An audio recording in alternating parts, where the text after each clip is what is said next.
یعنی انار کے دان ہم کیا کرتے ہیں کہ دانوں کو ہم کوشش یہ کرتے ہیں کہ بیج نکال دیں کہیں ہمارے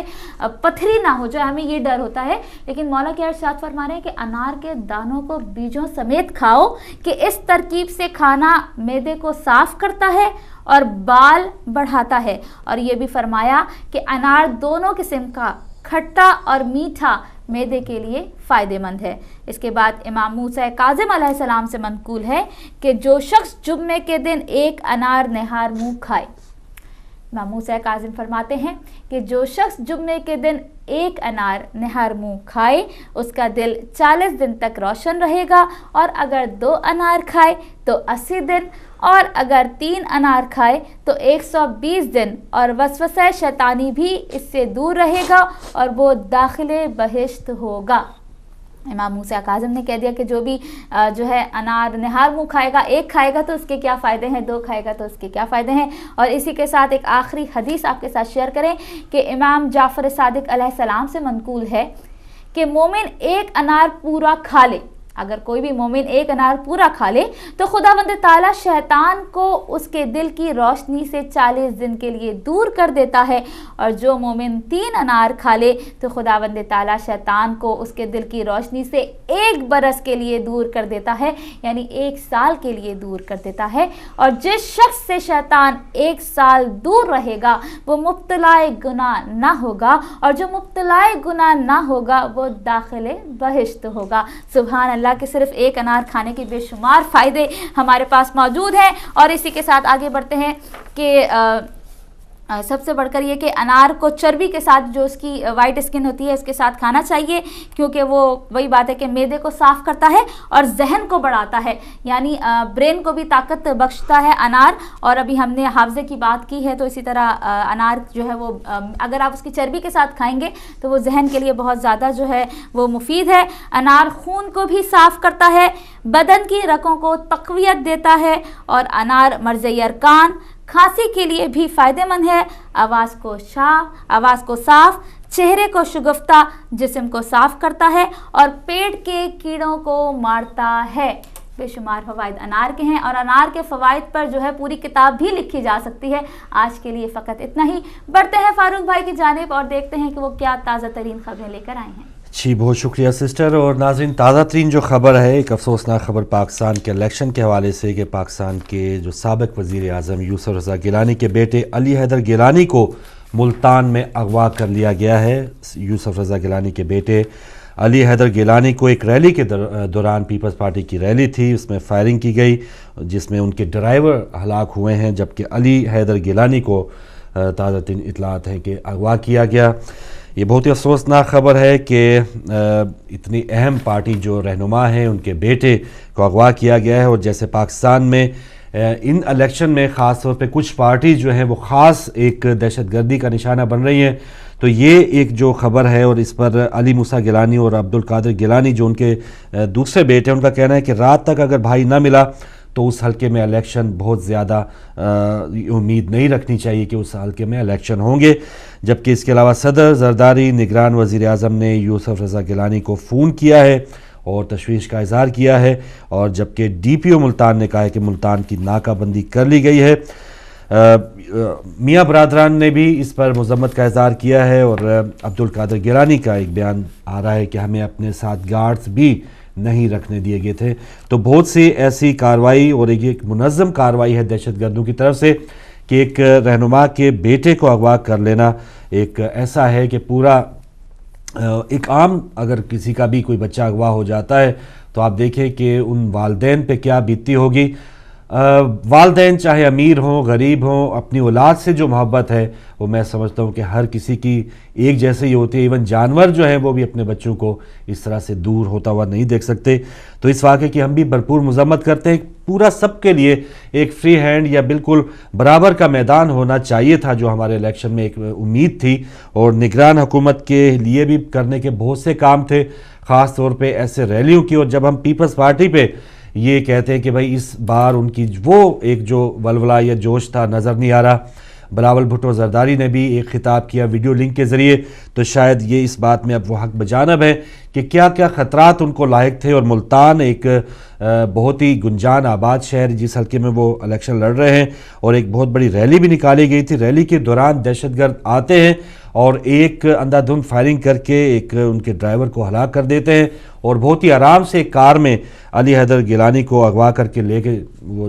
بھاگنے میں کامیاب ہو جاتے ہیں۔ تو اس پر آپ اندازہ لگا سکتے ہیں کہ وہاں پہ جو انتظامیہ تھی وہ کتنی بے بس تھی، یا جیسے بے حس بھی ہو سکتی ہے، کہ بالکل خاموشی کے ساتھ انہوں نے شاید اپنی جان بچانا زیادہ بہتر سمجھا ہو۔ تو یہاں پر جو پیپلز پارٹی کے جو بھی وہاں پر رہنما ہیں ان کے ساتھ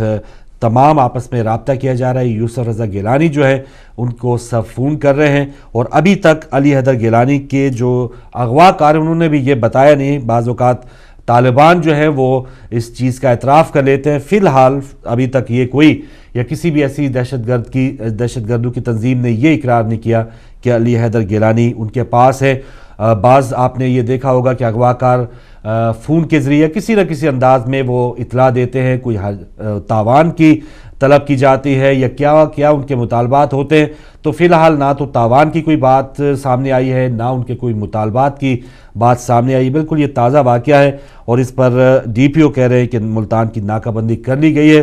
تو یہ تمام جو ناکہ بندیاں ہیں اور پولیس کی بات کی جو کارکردگی ہے اس سے تو اور بھی زیادہ مایوسی ہوتی ہے۔ بہت سے لوگ اغوا ہو جاتے ہیں اور خدا نخواستہ ان کا بہت ہی بھیانک انجام بھی ہوتا ہے، لیکن کسی کو کوئی اطلاع نہیں ملتی۔ تو یہ ایک بہت بڑی خبر تھی پیپلز پارٹی کی، اور خاص طور پہ الیکشن کی اگر ایک کیمپین کو دیکھا جائے، آج آخری دن تھا، کل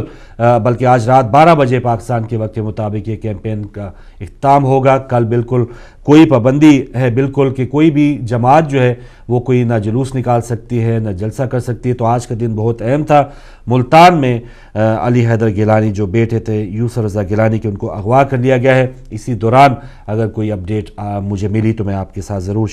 شیئر کروں گا، لیکن یہ افسوس ضرور ہے کہ پیپلز پارٹی کے لیے وہ میدان وہ فری ہینڈ نہیں ملا۔ ایون جو پچھلی بار محترمہ بے نظیر بھٹو صاحبہ جب شہید ہو گئی تھی تو پھر بھی ایسے حالات کسی پارٹی کے لیے نہیں تھے، لیکن اس بار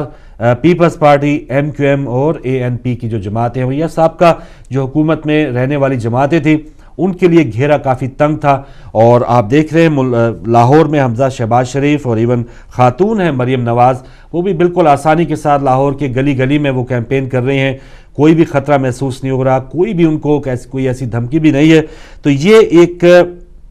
افسوسناک خبر ہے کہ کچھ پارٹی جو ہیں وہ بالکل اس میں محفوظ ہیں، کچھ لیڈرز جو ہیں وہ بالکل محفوظ ہیں، اور ایسے واقعات کی جہاں پر ہلاکتیں ہوتی ہیں، الیکشن آفیسز میں دھماکے ہوتے ہیں، ایسے واقعات کی مذمت بھی نہیں کی جاتی۔ تو اس پر اور زیادہ دکھ کا اظہار ہمیں کرنا چاہیے کہ جو پارٹیز اپنے اپنے کام کر رہی ہیں وہ تو کر ہی رہی ہیں، لیکن ایک خاموشی اور بے حسی بالکل ایسی لگتا ہے کہ شاید دہشت گردوں سے یا تو وہ ڈر رہے ہیں یا سیدھے سیدھے ملے ہوئے ہیں۔ تو یہ ایک الزام لگایا جاتا ہے نون لیگ پہ۔ تو اس وقت ان کے مذمتی بیان بھی آئے ہیں، لیکن پھر بھی جو پہلے کے واقعات ہو چکے ہیں، حادثات ہو چکے ہیں، اس پر جو ان کی خاموشی، اور پھر طالبان کا یہ کہنا کہ ہم مذاکرات کریں گے نون لیگ کی قیادت سے،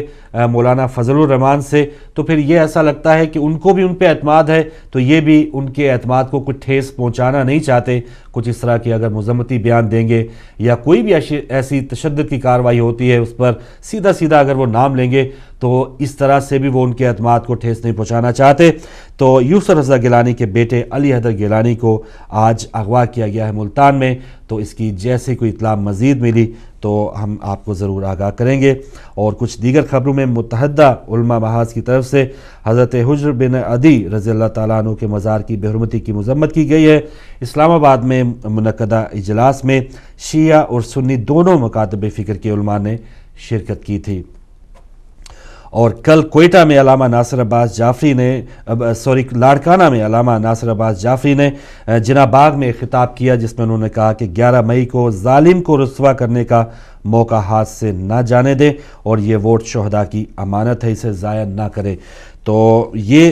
بیان چھپا ہے کہ ظالم کو رسوا کرنے کا موقع ہاتھ سے نہ جانے دیں۔ تو یہ بہت ایک اہم پیغام ہے۔ بالکل ہمارے پاس یہ موقع ہے کہ جو ظالم ہے، ظلم کرنے والا ہے،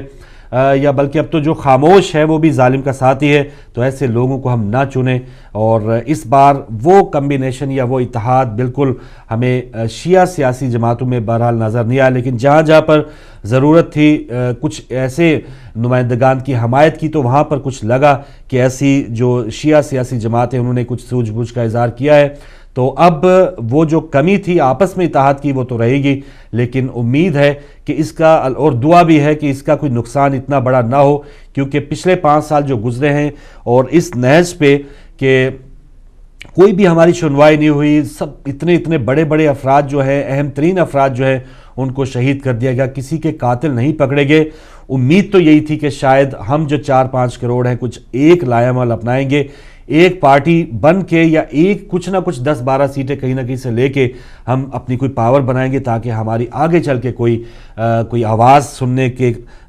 کوئی غور کرے گا۔ کیونکہ جب تک ہمارے پاس پاور خود نہیں ہوگی، ہم دوسروں کے ساتھ یادداشت پہ سائن کرتے رہیں گے یا دوسروں کی حمایت میں اپنے نمائندے بٹھاتے رہیں گے، تو پھر وہ ہمیں وقتی طور پہ 11 مئی تک تو بہت ہی، اور جس طرح پہلے استعمال کرتے رہیں وہ کریں گے، لیکن افسوس کے بعد کہ اس کے بعد جو ہے نہ ہی جب ہمارے جو کندھوں پہ چڑھ کے ایم این ایز بنتے ہیں، وزراء بنتے ہیں، ایون وزیر اعظم بنتے ہیں، وہ ہمیں کبھی نہ ملے ہیں، نہ ہمارے کبھی انہوں نے جنازوں میں شرکت کی ہے، نہ ایون کبھی انہوں نے مذمتی بیان تک دیے ہیں۔ تو بہرحال ایک بار پھر ہم نے اعتماد کا اظہار کیا ہے، اب دیکھیں کہ 11 مئی کو، اور اعتماد کا اظہار بھی بڑے بڑے لیڈرز نے کیا ہے، تو اس پر ہم ایک امید اپنے آپ میں قائم کر سکتے ہیں کہ شاید انہوں نے یہ صحیح فیصلہ کیا ہو۔ لیکن اگر پاسٹ دیکھا جائے ان تمام لوگوں کا جن کے لیے ہم نے دوبارہ اپنے باہیں کھول دی ہیں یا ان پر اعتماد کا اظہار کیا، تو اگر ان کا پاس دیکھا جائے تو اس میں تو صرف مایوسی ہے، لیکن اکابرین نے، رہنماؤں نے کچھ امید کی اگر کرن دیکھی ہے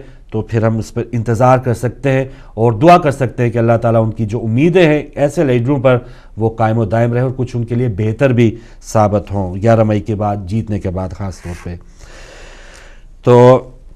جیسے میں نے بتایا آج رات 12 بجے پاکستان میں انتخابی مہم ختم ہو جائے گی۔ تمام جو بڑی بڑی پارٹیز ہیں وہ الیکشنوں کے جو بڑے جلسے ہیں وہ بھی کر رہے ہیں، اور ایک غیر ملکی خبر رساں ادارے کی رپورٹ میں کہا گیا ہے کہ طالبان کا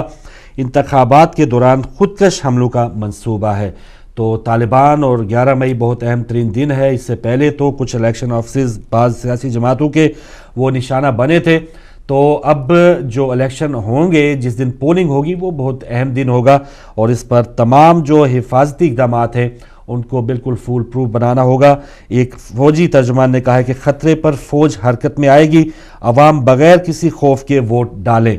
تو یہ محض بیان جو ہے وہ تو نظر آ رہا ہے، اللہ کرے کہ لوگوں پر صرف یہ اخباری بیان پہ ان کو نظر آ جائے اور کچھ جو ان کا خوف ہے وہ ختم ہونے میں کامیابی ہو، لیکن جہاں پر سابقہ وزیر اعظم کے بیٹے اغوا ہو رہے ہیں، جہاں پر الیکشن آفس جو ہے وہ محفوظ نہیں ہے، تو عوام جو ہے وہ کیسے اپنے آپ کو خوف پروف بنا لے، یا اس کو خوف کے چنگل سے کیسے نکالے اور پولنگ کے لیے گھر سے باہر نکلے گی۔ تو یہاں پر کچھ گلیوں میں کچھ حفاظتی اقدامات جو ہیں وہ کرنے چاہیے، اور فوج، پولیس اور تمام جو سیکیورٹی ادارے ان کو مل کر عوام کو اس دن اگر کچھ نظر آیا اور بد نصیبی سے کچھ ایسی اطلاع نہ آئی کہ کہیں دھماکہ ہو رہا ہے، تو پھر عوام ضرور نکلیں گے، اور عوام کو اس دن نکالنا سب سے اہم کامیابی ہوگی، بہت بڑی ایک جنگ بھی ہوگی۔ جیسے طالبان کا یہ ادارہ کہہ رہا ہے کہ ان کی بھی ایک سوچ ہے کہ اس دن ادارے یا جہاں پر پولنگ ہو رہی ہو اس کو تہس نہس کیا جائے، اور یہاں پر جو ادارے جو بچانے والے ہیں ان کی کارکردگی کے اوپر بھی ایک بہت بڑی چیک ہوگی کہ آیا وہ اپنی یہ تمام جو پروفیشنل ذمہ داریاں ہیں وہ ادا کر پاتے ہیں یا نہیں کر پاتے۔ ہم سب کی دعائیں ان اداروں کے ساتھ ہیں کہ جو لوگوں کے جان اور مال کے تحفظ کے لیے اپنی جان کو خطرے میں ڈال کے یہ سب کچھ کریں گی، لیکن کرنے کے لیے تمام اب کوئی ایسے لائے عمل پیچھے چھوڑ دینا چاہیے کہ بھئی کوئی چیز میں یا کوئی بیس میں کوئی چوک نظر آ جائے، بالکل فول پروف کام ہونا چاہیے۔ جس طرح کوئی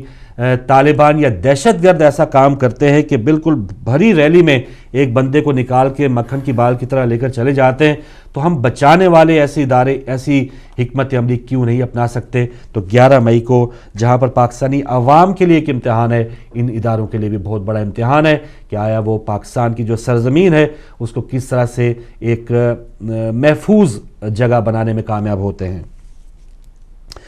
عمران خان کی اسپتال میں سیکیورٹی مزید سخت کی گئی ہے. اسلام آباد میں وہ آج ویڈیو لنک کے ذریعے خطاب کریں گے. یہ کہا جہانگیر ترین جو تحریک انصاف کے رہنما ہیں. تو عمران خان جو ہیں وہ بال بچے لاہور میں جب وہ لفٹر سے گرے ہیں تو آج بھی وہ اسپتال میں ہے, لیکن وہ خطاب کرنے کے ضرور قابل ہیں اور ویڈیو لنک کے ذریعے وہ خطاب کریں گے اسلام آباد میں. اور بعض لوگ یہ بھی کہتے ہیں کہ ایک بلیسنگ ان ڈسگائز ہے کہ شاید اگر وہ جلسے جلوسوں میں آخری دن کہیں جاتے تو وہ بھی دہشت گردی کا نشانہ بن سکتے تھے. تو یہاں پر بیٹھے بیٹھائے یہ بھی ان کے لیے کچھ بہتری ہے کہ شاید وہ وہیں بیٹھ کے کچھ ویڈیو لنک کے ذریعے خطاب کریں گے. تو اب دیکھیں کہ عمران خان آج جو ہیں وہ کیا کہیں گے. اور کچھ افواہیں یہ بھی تھی کہ شاید ان کو کسی نے لفٹر سے گرایا ہے, کوئی سازش ہے, کیا ہوا کیا نہیں ہوئے. تو اس پر عمران خان کا کہنا ہے کہ حادثہ انسانی غلطی تھا اور اس پر کسی کو بھی کسی سے کوئی گلہ نہیں ہونا چاہیے. تو واقعی اس میں بے وقوفی ضرور تھی ان لوگوں کی کہ جو اس لفٹر پر کیپیسٹی سے زیادہ چڑھ گئے, کوئی جنگلہ نہیں تھا. تو یہ بہت ہی ایک دیسی سا نظام وہاں پر بنایا ہوا تھا اتنے بڑے لیڈر کے لیے. تو یہ ایک انسانی غلطی تھی اور آگے چل کے شاید اب اس پر بہت زیادہ محتاط ہوں گے عمران خان بھی اور دیگر جو سیاسی قائدین ہیں وہ بھی. پرویز مشرف کا کہنا ہے کہ 3 نومبر کو ایمرجنسی کابینہ اور وزیر اعظم شوکت عزیز کے مشورے سے لگائی. تو مشرف صاحب یہ لگاتار کہہ رہے ہیں کہ یہ تو جو تمام کام ہوئے, بگٹی قتل کیس تھا اس پر بھی ان کا کہنا ہے کہ یہ میرا کوئی اس میں کارروائی میں حصہ شامل نہیں تھا, یہ ایک الگ فوجی کارروائی تھی. اور 3 نومبر کو جب افتخار چودھری صاحب کو دوبارہ ہٹایا گیا تو ایمرجنسی نافذ کی گئی تو اس پر یہ صرف میرا یہ عملی قدم نہیں تھا, اس میں شوکت عزیز بھی شامل تھے اور کابینہ کے ارکان بھی شامل تھے. تو وہی بات کہ ایسے کیسز میں جو پینڈوراز باکس کھلنے کی بات کی جاتی ہے تو مشرف اگر گناہ گار ہیں تو وہ اکیلے گناہ گار نہیں ہیں, اس میں شوکت عزیز بھی ہیں, اس وقت کی کابینہ کے کافی لوگ اب تو نون لیگ میں بھی شامل ہو چکے ہیں. تو یہ ایک رش لگے گا شاید اگر کسی کی طلبیاں اس طرح ہوں. اور وہی جج جو 3 نومبر کو جس اقدام کو غلط کہہ رہے ہیں وہ 12 اکتوبر کے اقدام کو وہ ٹھیک بھی کہہ چکے ہیں. تو یہ کیا ایک کھیل ہے, لیکن مشرف صاحب کو اس حوالے سے ابھی وقت ایک ملا ہے کہ شاید آئندہ کی جو حکومت ہے وہ ان تمام کیسز کو پرسو کرے گی, وہ کیا کرے گی, اس کا نقطہ عمل یا کیا ہوگا لائحہ عمل, اس پر وہ انتظار کر رہے ہیں. لیکن ایک چیز کہ ان کو الیکشن سے ہٹایا گیا یہ ایک ان کے حامیوں کے لیے بہت ہی زیادہ صدمہ تھا کہ تمام جو ایسے لوگ جن پر قرض معاف کرانے کا الزام تھا, جس پہ بہت بڑے غبن کرپشن کا الزام تھا, وہ تو اب الیکشن لڑ رہے ہیں. تو یہ بھی اسی قسم کا کوئی الزام ہے یا کیسز چل رہے ہیں, وہ بھی ملزم ہیں, مجرم نہیں تو ان کو الیکشن لڑنے کی اجازت کیوں نہیں دی گئی. بہرحال یہ بھی شاید ان کے لیے ایک لیڈر بننے کے لیے, کیونکہ اب تمام کھیل ہے, تمام 11 مئی کے بعد سب لوگوں کو ایک بار پھر لوگ چیک کر لیں گے. تو مشرف صاحب جو بھی بچے ہوئے ہیں اور عمران خان بھی 2002 سے دیکھیں کہ وہ الیکشن میں وہ جیتے, 1-2 نشستیں انہوں نے جیتی ہے, 8 میں انہوں نے بائیکاٹ کیا اور یہ 2013 میں ایک طاقت بن کے ابھرے ہیں. تو وہی بات کہ پاکستان کی عوام جو اب بھی کہتی ہے کہ وہ مشرف کا دور اچھا تھا, تو شاید اس الیکشن پہ اگر ان کی قربانی کہ وہ الیکشن نہ لڑے تو آگے چل کے وہ کچھ اپنی جماعت کو مزید بہتر کر سکتے ہیں. تو ان کے سیاسی جو ایک زندگی ہے اس کے لیے میں تو سمجھ رہا ہوں کہ یہ الیکشن ان کا نہ لڑنا بغیر کسی چلیں وہ بچا کے وہ کہیں کیسز میں مبتلا ہے, کیسز اگر ان پہ ہٹ گئے, کوئی سزا یافتہ نہ قرار دیے گئے تو پھر شاید اگلے الیکشن میں کچھ بہتر کردار ادا کر پائیں. تو مجموعی طور پہ ان کے لیے یہ ضرور بہتر ہے کہ کیونکہ ایسے حالات سازگار نہیں تھے کہ وہ کراچی میں جب اترے ہیں مزار قائد بھی نہیں گئے, کوئی جلوس کوئی رش, اتنا ہنگامہ برپا نہیں ہوا کہ جس قدر مشرف صاحب کو شاید خود بھی امید تھی. تو اب یہی ہے کہ چلیں آرام سے بیٹھ کے سب دیکھتے ہیں اور آئندہ الیکشن, اور یہ بھی کوئی پتہ نہیں کہ کیسی حکومت بنے گی, مخلوط حکومت بنے گی, وہ اگلے 5 سال پورے کرے گی یا نہیں. تو ایک بہت ہماری سیاست میں کچھ بھی ہو سکتا ہے. تو اس میں جو بچ گیا ہے, جس نے اپنے آپ کو استعمال نہیں کیا, تو وہ بھی امید ضرور لگا سکتا ہے کہ شاید آگے میری باری ہو. تو اس باری کا انتظار مشرف صاحب بھی اب کر سکتے ہیں. نواز شریف صاحب کا کہنا ہے کہ دہشت گردوں کو پاکستانی سرزمین بھارت کے خلاف استعمال کرنے نہیں دوں گا, ہم اقتدار نہیں ملک کو بچانے کے لیے جنگ لڑ رہے ہیں. تو یہ ان کا اچھا بیان ہے کہ پاکستانی سرزمین جو ہے بھارت کے خلاف استعمال کرنے نہیں دی جائے گی. دہشت گردوں کے لیے ان کا یہ بیان تھا, لیکن ان کا یہ کہنا نہیں تھا کہ دہشت گردوں کو پاکستانی سرزمین پاکستانیوں کے خلاف استعمال کرنے کی وہ انہوں نے اجازت دے رکھی ہے یا نہیں. کیونکہ پچھلے جو حکومت تھی رحمان ملک صاحب بار بار الزام لگاتے رہے کہ لشکر جھنگوی کے جو کیمپس ہیں وہ پنجاب میں ہیں. تو اس پر پنجاب حکومت نے کوئی آپریشن نہیں کیا، نہ ہی وفاقی حکومت نے کوئی آپریشن کیا ہے۔ ہم اقتدار کے لیے نہیں بلکہ ملک کو بچانے کے لیے جنگ لڑ رہے ہیں، تو یہ ان کا کہنا ہے۔ اب دیکھیں کہ وہ کس قدر کامیاب ہوتے ہیں عوام کو یہ بات سمجھانے میں۔ سربجیت سنگھ پاکستان کی جیل میں ہلاک ہوا، قیدیوں کے ساتھ مدبھیڑ میں تشدد میں وہ ہلاک ہوا، اور اس کو باقاعدہ سرکاری پروٹوکول کے ساتھ اس کی آخری رسومات ادا کی گئی۔ اسی کے جواب میں کشمیر جو ہے، انڈین کشمیر، اس میں ایک زخمی ثناء اللہ ان پر تشدد کیا گیا، اور وہ آج چندی گڑھ میں اسپتال میں دم توڑ گئے ہیں۔ اور یہ ایک افسوسناک واقعہ، اس پروگرام میں ہم پہلے بھی کہہ چکے ہیں کہ قیدیوں کی اس طرح کی لڑائیاں پہلے ہوتی رہی ہیں، لیکن جوابی طور پہ اسی طرح کا افسوسناک واقعہ جو انڈیا میں دہرایا گیا ہے، اس پر اور بھی زیادہ افسوس ہوتا ہے کہ یہ اس طرح کے جو واقعات ہیں یہ بڑے ملکوں کو دور کرنے میں کامیاب خدا نخواستہ نہ ہو جائے۔ انڈیا اور پاکستان کے تعلقات بہتر ہو رہے تھے، اور آئندہ کی جو حکومت ہے وہ شاید مزید بہتری کے کچھ اقدامات کرتی، لیکن یہ جو واقعات ہیں اب ایسا لگتا ہے کہ آئندہ کی جو حکومت ہے اس کے لیے کچھ اس طرح کی بہتری لانا اتنی جلدی جو ہے وہ کوئی ایزی نہیں ہوگا۔ تو پاکستان کا ایک جو قیدی تھا ثناء اللہ، چندی گڑھ میں وہ دم توڑ گیا، اور پاکستان کا اب ایک طیارہ، اسپیشل طیارہ انڈیا جائے گا، اور وہ یہاں پر ثناء اللہ کی جو میت ہے وہ لائی جائے گی۔ بنگلہ دیش کی ایک خبر کہ ایک فیکٹری میں آگ لگنے سے 8 افراد ہلاک ہو گئے، اور لاہور کی بھی ایک خبر ہے کہ LDA پلازا لاہور میں آگ لگی ہوئی ہے۔ ہیلی کاپٹر جو ہے وہ امدادی کارروائیوں میں مصروف ہیں۔ کچھ لوگوں نے 7ویں فلور سے چھلانگ لگا کے اپنی جان بچانے کی کوشش کی ہے جو زخمی ہیں۔ تو لاہور میں بھی ایک اطلاع ہے کہ LDA پلازا میں آگ لگی ہے، جبکہ بنگلہ دیش کی ایک فیکٹری میں آگ لگنے سے 8 افراد ہلاک ہوئے۔ روس اور امریکہ شام کے سیاسی حل پر متفق ہو گئے ہیں، اور عالمی کانفرنس بلائی جانے پر غور کیا جا رہا ہے۔ تو روس اور امریکہ جو بڑی طاقتیں اب بھی ہیں، اور روس، چائنا اور ایران کا کافی جھکاؤ رہا ہے شام کی طرف، اور امریکہ جو ہے وہ بہرحال یہ اس سیاسی حل پر متفق ہوا ہے۔ اب دیکھیں کہ وہ جو کانفرنس بلائی جائے گی وہ محض اتنی بس ایک فوٹو سیشنز ہوں گے، یا واقعی امریکہ چاہ رہا ہے کہ کچھ شام کے حالات بہتر ہوں؟ اگر وہ چاہتا ہے تو جو گھس بیٹھی وہاں پہ موجود ہیں، جس طرح کی امداد وہاں کے باغیوں کو دی جا رہی ہے، تو اگر وہ بند نہ کی گئی تو ایسی کانفرنس کا بھی کوئی فائدہ نہیں ہوگا۔ تو یہ آج کی خبریں تھیں، جس میں سب سے بڑی خبر تو یہی تھی کہ وزیر اعظم یوسف رضا گیلانی جو سابقہ وزیر اعظم تھے، ان کے بیٹے علی حیدر گیلانی کو اغوا کیا گیا۔ تو کچھ لمحات ہے بریک پر جانے سے اس سے پہلے سسٹر اگر آپ کچھ کہیں، یہ جو تازہ ترین خبریں، ایک سابق وزیر اعظم کے بیٹے کو ہی ریلی سے اٹھا لیا گیا ہے۔ بڑی حیرت کی بات ہے کہ پاکستان میں کیا کچھ اب نہیں رہا، سب کچھ ہی ہو گیا۔ اور سب سے افسوسناک خبر یہ ہے جو آپ نے بتایا کہ ہمارا پاکستانی قیدی وہاں پر جو ہے اس وقت اس کا انتقال ہو گیا۔ یہ بھی سب سے بڑی افسوسناک خبر ہے ہمارے لیے کہ ایسا کب تک ہوتا رہے گا۔ بالکل، اور جو یہاں پر ہمارے پاکستان میں ہوا وہ بھی غلط تھا، اور جو وہاں ہوا وہ بھی غلط ہے۔ اور یہ جو غلط ہوا پاکستان میں، وہ تو دیکھیں جو ایک کوئی منصوبہ نہیں تھا، اس میں کوئی قیدیوں کی جو لڑائی ہے وہ قیدیوں تک محدود تھی، لیکن یہاں پر جو ثناء اللہ صاحب کے ساتھ جو واقعہ پیش آیا ہے وہ ایک باقاعدہ منصوبہ بندی تھی، جیسے بھئی ہم نے اب جواب دینا ہی دینا ہے۔ تو اگر اس طرح کا سلسلہ اب بھی سینکڑوں قیدی جو ہیں پاکستان کی